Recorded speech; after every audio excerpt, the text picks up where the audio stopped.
It doesn't take a genius to know that the MCU has been in a downhill trajectory since Phase 4 started, and rightfully so. A lot of fans, even myself, has lost some interest in the MCU. But in this year, and maybe even last year, I think the MCU has been in a steady and slow incline from the pits of hell they were on during the pandemic. And one of the reasons why they were on the pits of hell were their TV shows, because not only do you have to watch these shows to follow up with the MCU world, there's also way too many of them to keep up. Plus, most of them are either trash or just mid, but sometimes you hit gold mines like Agatha. Heading into Agatha all along, I literally had no idea what the show is about because I didn't watch any trailer or any promo for this show. Because yes, I did like Agatha and WandaVision, but not to the point that I would watch a full series about her. Add on to the fact that Marvel's TV shows have had a rough track record made me go into it skeptical, but still open-minded. And let me tell you, I'm glad I stayed open-minded because this show is actually good, especially for a Marvel show. And I think even if you're not a fan of Marvel or don't know anything about Marvel, you'll still enjoy the show, especially if you watch it during Halloween time, since yes, it does have some Halloween aspects into it. It has some scary moment, although very mild, it's still there. It has the goofiness of something you would see in a Halloween show or movie. And it also copied WandaVision's style of having a different style for every episode, and they executed that theme perfectly. Again, the characters in this show are also decent. All of them did their job. None of them are annoying or cringe, which is surprising for a Marvel show. Although I would say that other than Agatha and Lilia, the other characters are all just alright. No other character stood out for me in this show. Even Teen, the co-lead of this show, didn't really stood out to me. Probably because I have a problem with his character. Okay, not necessarily his character, but more so Marvel's new characters and how they introduce them and their personalities and things of that nature. They're all looking and sounding the same.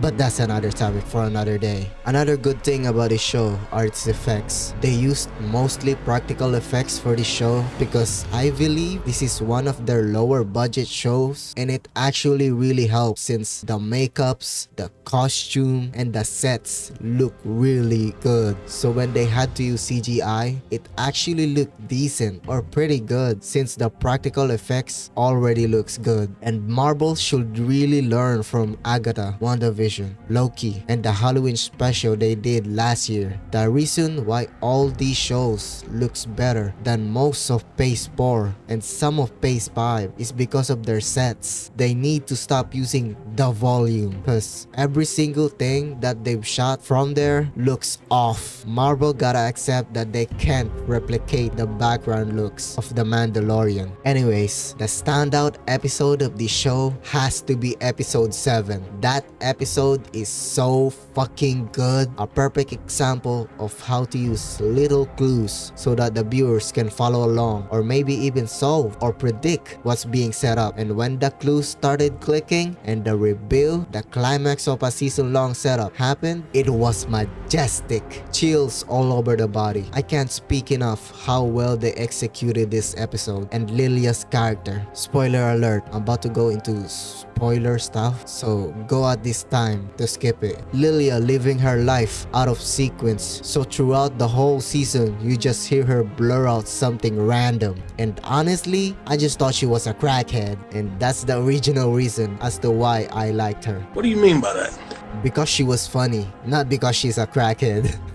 Even before they revealed that the random stuff she's saying actually has a meaning, and I love the end of her story. Lilia wasn't able to enjoy her life because she was living it out of sequence, but after she died, she returned to the start, living her life, this time in the correct sequence, or maybe even a new life. We don't know. I just know that I'm happy for her because she is a goat. So yeah, Lilia is a G, and episode 7 is a 10 out of 10.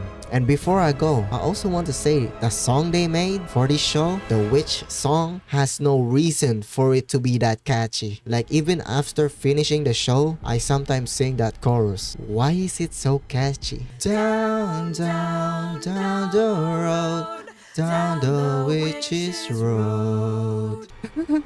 That shit is so catchy. So if you want just an overall solid show to watch Agatha. Or if you want something to watch during Halloween time, watch Agatha. Or if you just want to watch something entertaining, nothing more, watch Agatha. Cause it's been that good all along. That's it for me. Leave a like on the video. Comment down below what you think of Agatha. And is Marvel actually back? Are we back? And while you're down there, subscribe to the channel. And once again, it's just my phantom thoughts.